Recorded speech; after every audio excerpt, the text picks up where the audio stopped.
If you're just getting into Japanese football, now is the perfect time.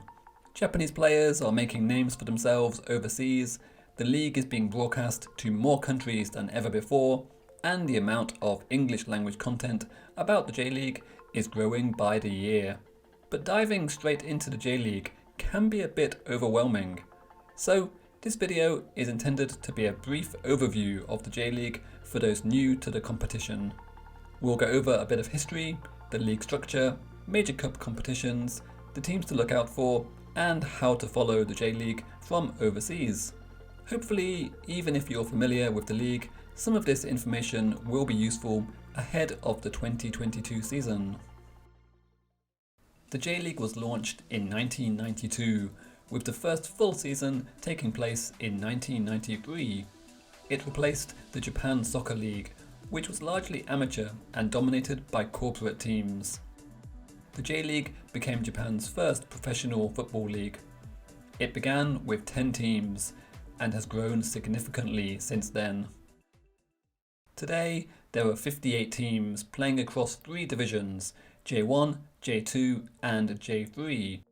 The season usually runs from February to December. There are 18 teams in J1, with the top 3 qualifying for the Asian Champions League. The bottom 2 teams are relegated automatically, with the team in 16th playing a relegation playoff against the winner of the J2 playoffs. J2 has 22 teams, with the top 2 going up automatically. Teams placed 3rd to 6th go into the playoffs. The playoffs are weighted in favour of the highest league finisher. So, the team in 3rd hosts the team in 6th in a one-leg semi-final, and the team in 4th hosts the team in 5th. The highest finishing team only needs to draw their game to advance to the next round. This next round is also played over one leg. Again, the highest placed finisher only needs to draw to advance. The same rule applies in the final promotion relegation playoff. The team that finishes 16th in J1 hosts the J2 playoff winner, and the J1 team only needs to draw to stay up. 2 teams are relegated automatically from J2 to J3. J3 features 18 teams in 2022, with the top 2 promoted automatically. There are no playoffs in J3. There's also one important point about promotion in the J-League. Finishing in the promotion places is not enough on its own.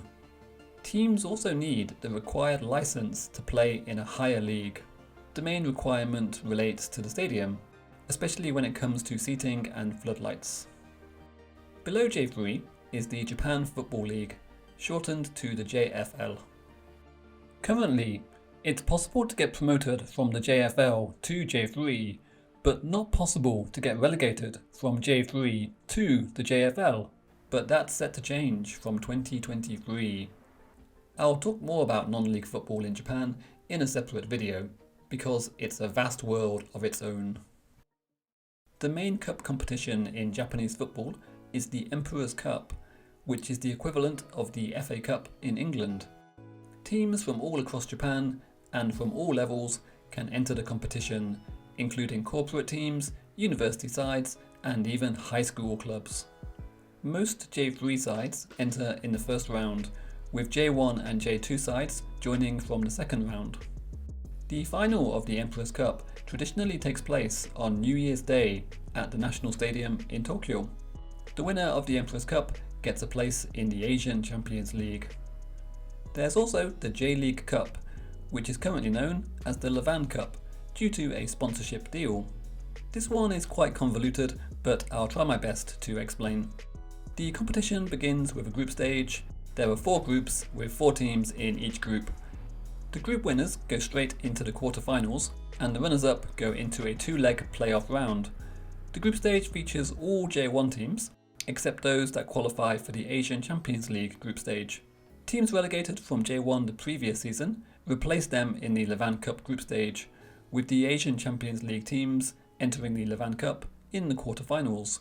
Both the quarterfinals and semi-finals take place over 2 legs. The final is a one-off game at the National Stadium.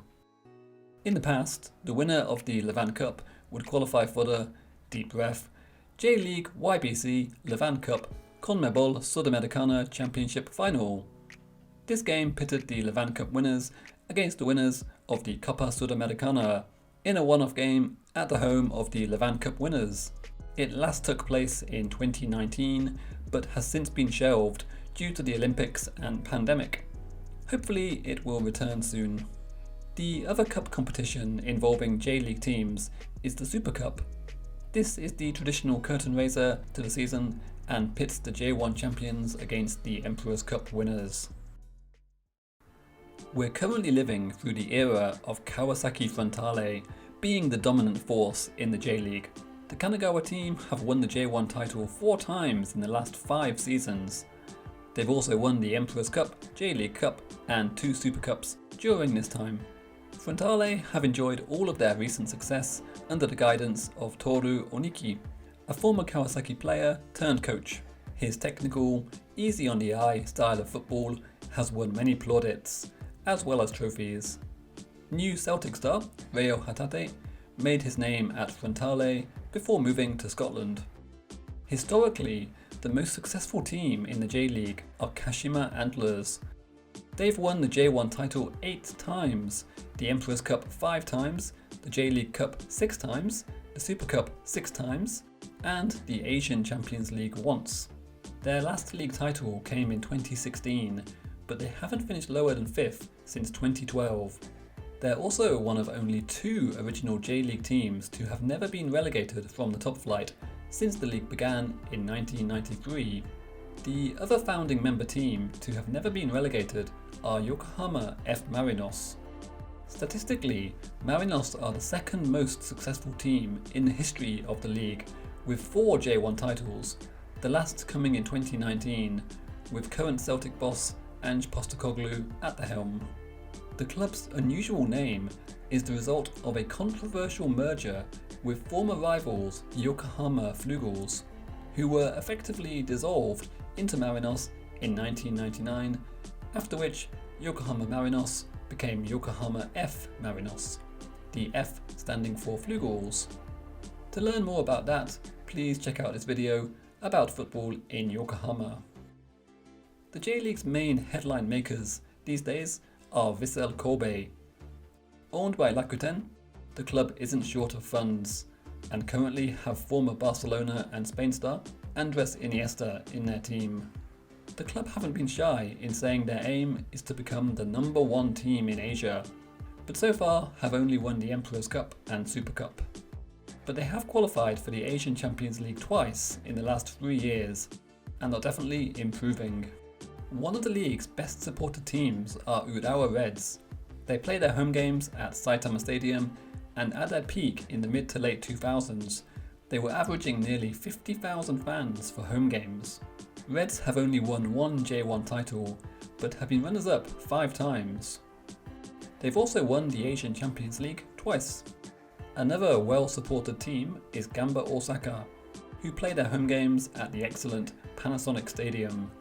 Gamba have won 2 J1 titles, but have been more successful in the Cups, with 4 Emperor's Cup wins in the J-League era and 2 J-League Cups. Other notable teams in the J-League include Nagoya Grampus, who during the 1990s had Gary Lineker in their team and later Arsene Wenger as manager. Jubilo Iwata are another historically successful team. They've won 3 J-League titles, but the last came in 2002. This season they're back in J1 after a 2-year absence, where they can resume their fierce rivalry with Shizuoka Prefecture adversaries Shimizu S-Pulse. And if any team in Japanese football is a fallen giant, it's Tokyo Verdy. They joined the J-League as a founding member under the name Verdy Kawasaki and won the first 2 league titles as well as the first 3 J-League Cups. However, since 2009 they've been in the second tier, with their past glories becoming ever more distant by the year. You can find out more about Verdy and the other Tokyo teams in this video. International TV coverage of the J-League has really improved over the last few years.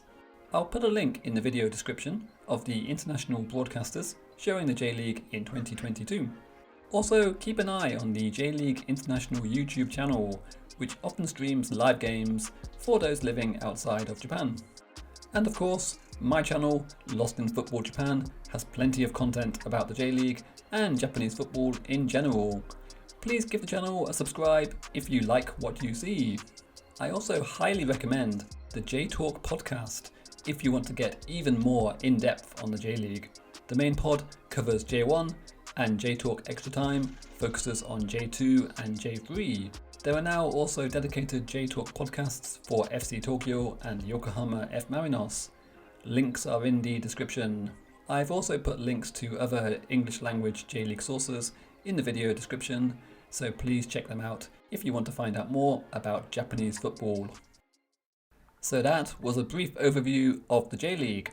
Please let me know if you have any other questions about the league, and I hope everyone enjoys the 2022 season.